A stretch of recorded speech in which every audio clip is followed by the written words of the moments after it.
Welcome to Radha channel. ನೋಡಿ, ನಾನಿವತ್ತು mixed vegetable ಕೂಟು ಮಾಡಿ ತೋರಿಸ್ತಾ ಇದ್ದೆ. ಈಗೆಲ್ಲ ಸೀಸನ್ ದಾಣ ಬೆಳೆ ಸಿಕ್ಕತ್ತಲ್ಲ, ಅದನ್ನು ಸಹ ಹಾಕಂತ ಇದ್ದೆ. ಸುವರ್ಣಗಡ್ಡೆ, ಬೆಂಡೆಕಾಯಿ ಹೋಳು ಮತ್ತು ನೋಡಿ ಕಡಲೆಬೇಳೆ, ಇದಿಷ್ಟು ಬೇಕು ಅದಕ್ಕೆ. ನಾವು ಇದನ್ನೆಲ್ಲ ಕುಕ್ಕರಿಗೆ ಹಾಕೊಂಡ್ಬಿಡ್ತೆ. ನಾನು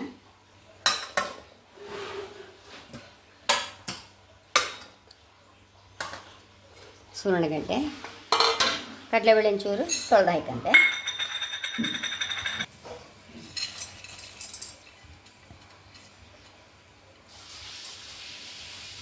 ನೀರು ಹಾಕೊಂಡು ಒಂದು ವಿಸಿಲ್ ಬರ್ಸ್ಕೊಂಬ ಸಾಕತ್ತೆ.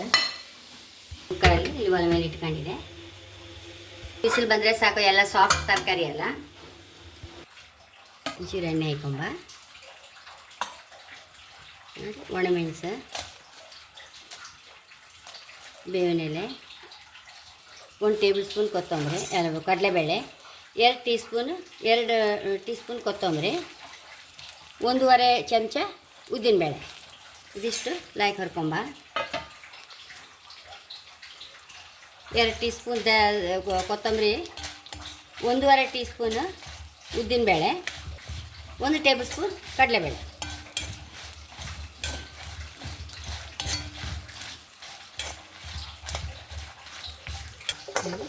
ನಾನು 1 ಕಪ್ ಹಾಕಷ್ಟು ಗೋಟ್ಕಾಯಿ ಹಾಕಂತ ಇದ್ದೆ. ಗೋಟ್ಕಾಯಿ ಹಾಕಿದ್ರೆ ಇನ್ನು ಲೈಕ್ ಹತ್ತಂಬ್ರೆ. ಹಸಿಕಾಯಿ ಇದ್ದರೆ ಹಸಿಕಾಯಿ ಹಾಕೊಂಡ್ಲಕ್ಕೆ ನಾನು ಗೋಟ್ಕಾಯಿ ಹಾಕೊಂಡು ಇದನ್ನೀಗ ಹರ್ಕೊಂಡು ಬರ್ತೇ. ಒಂದು ಬಿಸಿಲು ಬಂದ್ಕೊಂಡೆ ತರಕಾರಿ ಎಲ್ಲ ಹಾಕಿ ಬೆಂದಿದೆ. ಉಪ್ಪು, ಅರಿಶಿಣ ನೋಡಿ ಹಾಕಂತ ಇದ್ದೆ. ಇಲ್ಲದ್ರೆ ಹುಣಸೆ ಹುಳಿ ಹಾಕೋಣಕ. ಈಗ ಅರ್ಧ ಮಸಾಲೆ ಹಾಕೊಂಬ.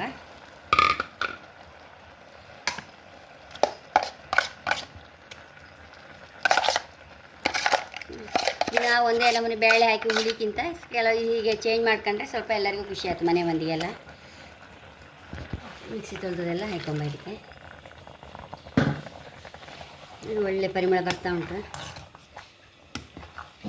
ಬಗೆ ತರಕಾರಿ ಹಾಕ್ಕೊಂಡ್ರೆ ಹೀಗೆ ಇನ್ನೂ ಒಳ್ಳೆ ಟೇಸ್ಟ್ ಬರುತ್ತೆ. ನಾನು 3 ತರಕಾರಿ ಹಾಕಿದೆ ಅಲ್ಲ, ಇನ್ನು ಸ್ವಲ್ಪ ಸೌತೆಕಾಯಿ, ಗುಂಬಳಕಾಯಿ ಎಲ್ಲ ಹಾಕ್ಬೋದು. ಲಾಯ್ಕಾತಿ ಕೂಟಿಗೆ.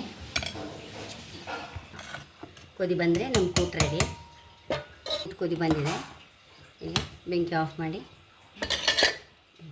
ರುಚಿಯಾದ ಕೂಟು ರೆಡಿಯಾಗಿದೆ. ಇದು ಚಪಾತಿಗೆಲ್ಲ ಸಹ ಲೈಕ್ ಆಯ್ತು, ಅನ್ನಕ್ಕಂತೂ ಸೂಪರ್ ಆಯ್ತು.